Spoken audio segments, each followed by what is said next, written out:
Hello, dessert lovers. Welcome back to our channel name. Today, we're diving into the world of sweet indulgence as we explore the delightful universe of Rasgulla. But that's not all. We'll also be uncovering some lesser-known and fascinating facts about this iconic Indian sweet. So, if you're ready to satisfy your sweet tooth and expand your knowledge, stay tuned. First things first, let's talk about what Rasgulla is. This soft and spongy dessert is a star of Indian cuisine. It's made from freshly curdled milk, hand-kneaded into small balls, and then simmered in a fragrant sugar syrup. The result?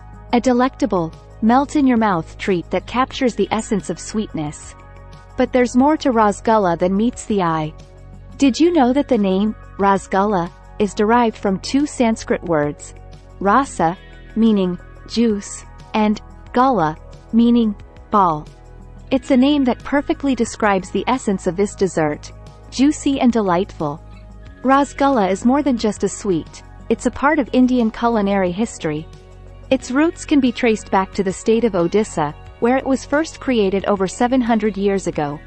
Legend has it that Rasgulla was offered to Lord Jagannath at the Puri temple, making it an integral part of religious traditions. However, it's not just Odisha that claims Rasgulla's origin. West Bengal also has its own version, known as Bengali Rasgulla. The debate over its true birthplace adds a layer of intrigue to this beloved dessert. Rasgulla isn't just a culinary masterpiece, it's also a scientific wonder. Making Rasgulla involves a delicate balance of acidity, temperature, and timing. The curdling of milk with an acidic agent and then cooking it just right results in the perfect sponginess. While the classic Rasgulla is a sweet sensation, different regions in India have put their own spin on it.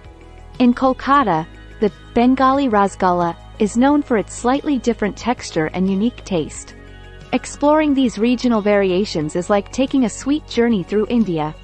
Rasgulla's fame extends far beyond India's borders. In Bangladesh, it's known as Rasgulla, and in Nepal, they have their own version called Rasbari. This worldwide appeal showcases the universal love for this sweet delight. While Rasgulla is undoubtedly a sweet indulgence, it has some surprising health benefits. Milk, the primary ingredient, is rich in calcium and protein. Additionally, Rasgulla is often low in fat and cholesterol, making it a relatively guilt-free dessert option. Rasgulla has a few mysteries of its own. One of them is the secret to achieving that perfect sponginess. It's said that the type of milk, the curdling agent, and the cooking method all contribute to this sweet enigma. Want to try making Rasgulla at home? Don't worry, it's simpler than you think. I'll walk you through the step-by-step process, so you can enjoy the joy of homemade Rasgulla right in your kitchen. Prepare the chena, paneer, pour the milk into a large, heavy-bottomed pan and bring it to a boil. Once it starts boiling, add lemon juice, or vinegar, gradually while stirring. The acid will curdle the milk, separating the whey from the curd. Keep stirring until the curd separates completely. Strain the curdled milk. Place a muslin cloth or cheesecloth over a strainer or colander. Carefully pour the curdled milk into the cloth, allowing the whey to drain away. Knead the chena.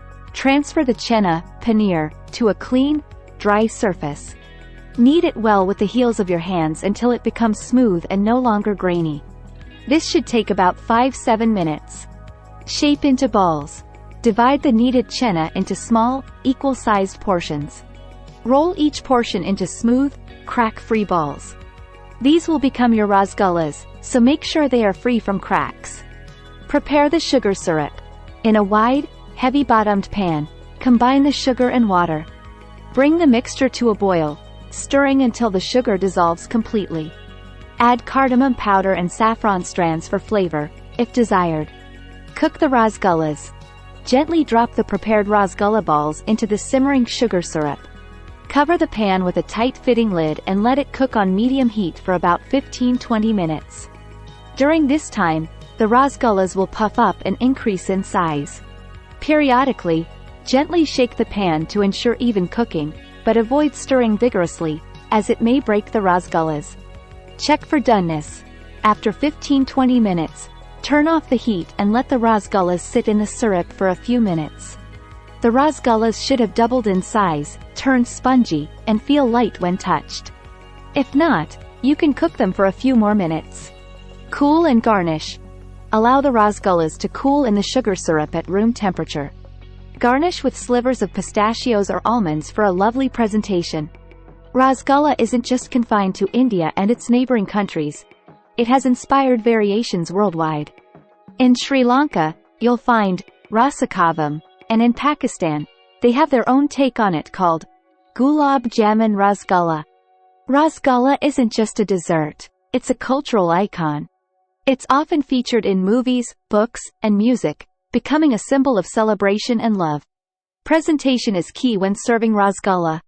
Garnishing with pistachios, saffron strands, or a sprinkle of edible silver leaf not only adds visual appeal but also elevates the overall experience.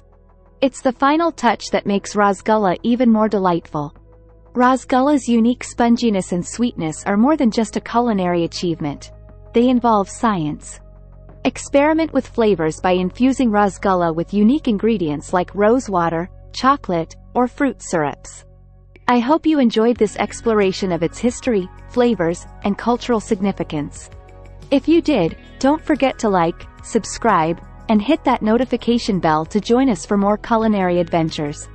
Share your rasgulla stories, recipes, or any rasgulla-related thoughts in the comments below. Until next time, may your life be as sweet as a bowl of rasgulla. Happy cooking and happy indulging!